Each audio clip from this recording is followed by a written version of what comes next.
After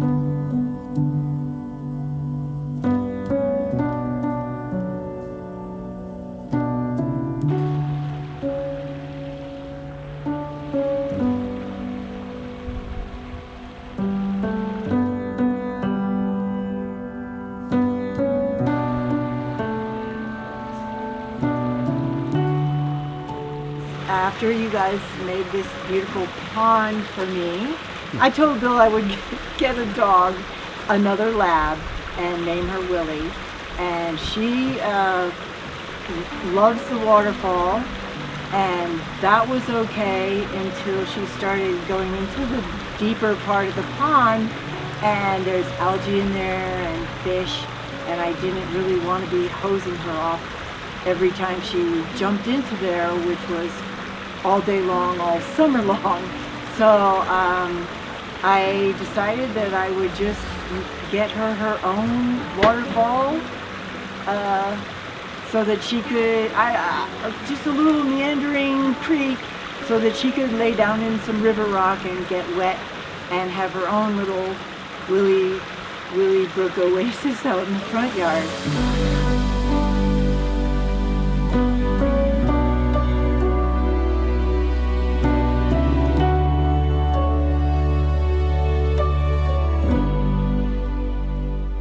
Hey everybody, it's Jack from Atlantis Water Gardens. Welcome to Hereford, Arizona for part 2 of this front yard pondless stream and waterfall for Willie the Dog. If you want to see how we got to this point, click on the link right here. Check out part 1, get up to speed because we are rolling over here. We've got the bones of this water feature in place. So we've got massive rocks that have got us right over to where I'm standing now, which is our 1,000-gallon reservoir. It's gonna go right here, looking right down the driveway. So Lee has a welcoming entry as she's coming up her driveway coming home. This is what 1,000 gallons worth of water storage looks like above ground. Now it goes in ground. We've got to lay this out. Next step is we're going to flip our fabric back. We're going to seam on a little section of liner, and then we're going to lay out the footprint of our vault and get to digging and drop these guys in along with the pondless vaults and the pumps, connect some plumbing and get the flowing. It's almost like you've never done this before. I hate you so much. What Ralph was trying to say is right here at the bottom side of where the stream is going to be entering, we've got to dig and install our reservoir. So we're going to lay this out. We've got 30 aqua blocks, so we're going to do 5 long ways, 6 on the short side. We've got 2 vaults, which are going to be housing 3 pumps. We're using an SLD 5 to 9,000 and SLD 4 to 7,000. Those 2 pumps will run the big section of waterfall, and then we've got an AquaSurge 4 to 8,000, which is going to run the smaller waterfall. Now, I really want the waterfall to make a full turn before it drops into the reservoir, but our liner that we have currently is short. So what Ralph and Charlie are going to do is seam on another section of liner right across here. We've got about a 10 by 20 liner, double-sided seam tape followed by a cover tape along with the primer. That's going to give us a nice watertight seal. Those guys will get that handled. I'm going to come over here, get this thing dug so we can get our other liner in, which is about a 25 by 25. Bring that up to the elevation of the existing stream, and then we can do our overlap with that new piece of liner they're putting on.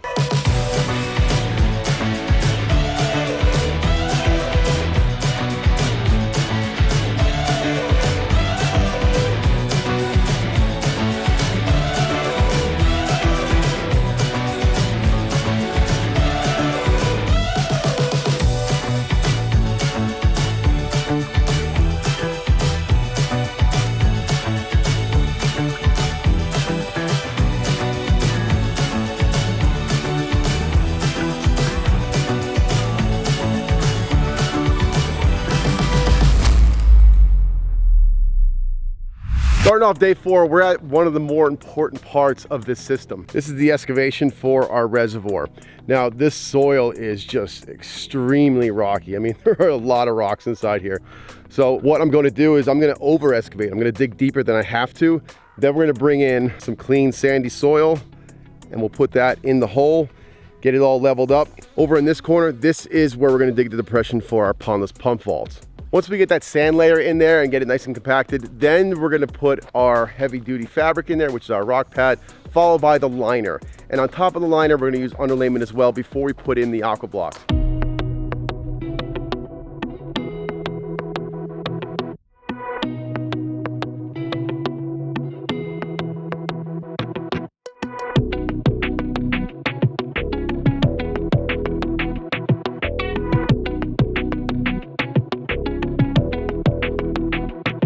Now, how we typically do a liner like this is only 25 by 25.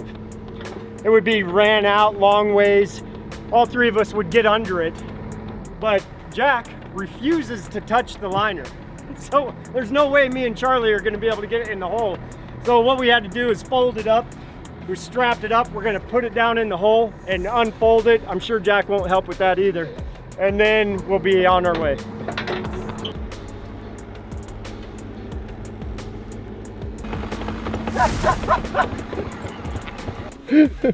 I hope you get bit by something. Yeah, I got bit by manhood. Yeah, okay.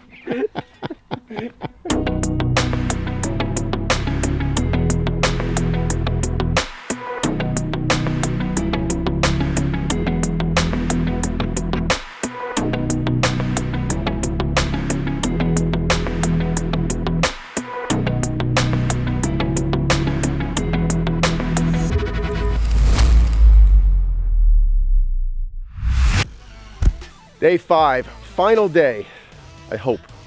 I don't know, I think that's kind of wishful thinking. We do have quite a bit left to do to make this all come together. This is the small waterfall that's right in front of the kitchen window. Ralph's got this pretty much buttoned up. He's just got a little bit of touch-up work here to do on the backside of the spillway, and that'll be finished. Working our way down the stream, we're gonna be beaching out some areas with cobbles. So basically what we want to do is start down at the elevation of the stream and work our way on a slope up towards the existing landscapes around. So we want to bring that stuff up and kind of beach it up behind these rocks so it looks like it was a natural rock wash in between some of the boulders. Kind of repeating that element over here next to where all our stepping stones are, and we'll carry that into a couple spots throughout the water feature so it just gives us some cohesive look throughout. Trimming back the liner and making sure it stays up high enough so if there's any adjustment needed, we've got plenty of liner to do that. We're gonna run our plumbing all the way down to the vaults for that little waterfall, and then the big waterfall is gonna get fed from the vaults right over here. So we got a short run for that, which is gonna be great. It won't be a lot of friction loss for the water, so we'll get max flow right there for this big waterfall. And while I'm here with the big waterfall, all these areas that are behind the rocks that are just full of gravel have to get bib lined so the water actually comes up and over, just like I did on the waterfall going into the reservoir. Now we could just go through and like attack this with the three of us in all these different areas, but then that's really, I feel like that really slows things down. So we're gonna get together and just start picking apart these spots one at a time. So we're gonna finish this reservoir up, work our way up to the stream section, leave the big waterfall for last so that we can all just kind of stay together and get things done quickly.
I get jealous with pretty much every water feature we build, but this one has got me really wanting a cool pondless waterfall. From bottom to top, the way this is laid out just stretches through this whole front landscape, creating so much interest as you get to the front door of the house. Our main focus now is going to be this big waterfall. We got most of the graveling done, so that brought up at least the void in this space. Now we could do our bib liners inside here, and I've got to seal all this up before we get to this back section. We've got to create a welling action where the water can be pumped in, just rise up and flow over that first cascade. That's going to involve our 2 3-inch pipes. We're going to use 3 aqua blocks back here. We're going to dump those into there, let it kind of dissipate, rise up slowly and come over. We don't want that effect where There's water shooting out of the pipe, super turbulent. It doesn't look very good. So we're gonna make sure this is done properly and build a custom diffuser. Now we're at the point in this job where Charlie is actually leaving tomorrow. And there's nothing worse than working all week and not seeing the water running. So we're gonna turn on the small section of waterfall so Charlie can see it. You're not gonna get to see it till the end, but Charlie, you're gonna love this thing. I'm excited. This is the highlight of the week. We'll see you tomorrow. All right, we are in the final phases here, and man, it is time to get this going because it's Saturday, and whew, it's been a long week. So let's get it plugged.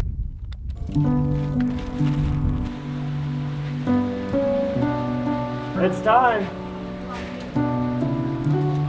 Oh no. Are you serious?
Oasis.